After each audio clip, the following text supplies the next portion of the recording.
Ils ne s'étaient pas parlé depuis des années, et pourtant, les voilà. Deux hommes, autrefois unis par la pensée, maintenant unis par le silence, envoyés dans un phare au bout du monde. Personne n'a expliqué pourquoi, seulement que la lumière devait continuer à tourner. Je ne m'attendais pas à toi. Moi non plus. Mais j'imagine que cet endroit n'est pas fait pour ce qu'on attend. Rien ne l'est jamais. La pièce était nue. Des murs de pierre, un bureau, une chaise. Un seul faisceau de lumière balayant l'océan comme une main qui ne peut rien saisir. Il devait l'entretenir, le nourrir, le surveiller et attendre. Tu crois qu'on nous observe? Je crois qu'on est seul. Tu l'as toujours cru. Et toi, tu as toujours eu besoin d'un public. Tu sais pourquoi on nous a envoyés? Pour être d'accord, pour ne pas l'être, pour se souvenir qu'on existe.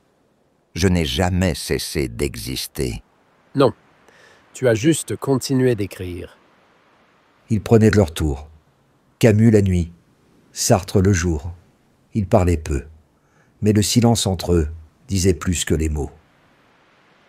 À quoi penses-tu? Que cette lumière tourne pour personne. Peut-être qu'elle ne l'a jamais fait. Et pourtant, on la maintient en vie.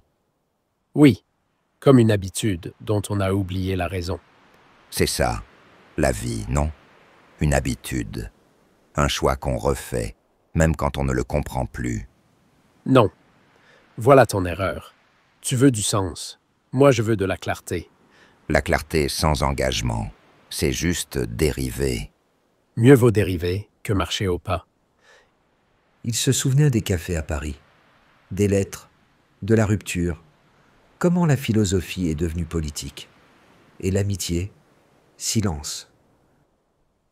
Tu crois encore que la liberté, c'est la responsabilité? Oui, plus que jamais. Même ici. Surtout ici.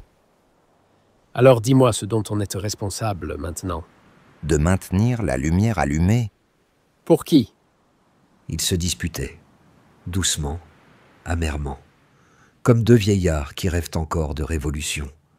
Tu as tout donné au monde, et il t'a dévoré. Tu t'en es détourné, et pourtant, il t'a nommé. Je n'ai jamais demandé ça. Non, tu as seulement demandé à être seul. Et pourtant, je suis là. Les jours passaient. Ils faisaient leur devoir. Ils observaient amers. Le brouillard s'épaississait. Camus, viens voir. Qu'est-ce que c'est? Un navire. Ce n'étaient ni les gardes-côtes, ni la marine, ni aucun pays connu. Un paquebot, silencieux, immense, immobile, comme s'il avait toujours été là. Il ne devrait pas exister, Et pourtant, il existe. comme nous. Ils ne dirent rien de plus. Ils prirent ce qu'ils avaient, et sans un mot, ils montèrent à bord.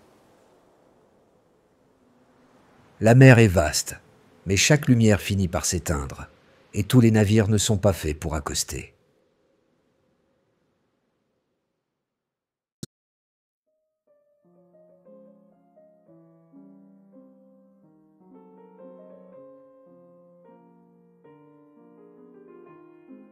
Ils pensaient que le phare serait la fin, mais la mer garde plus de souvenirs que la terre. Où sont les autres? Je crois qu'on n'est pas arrivé.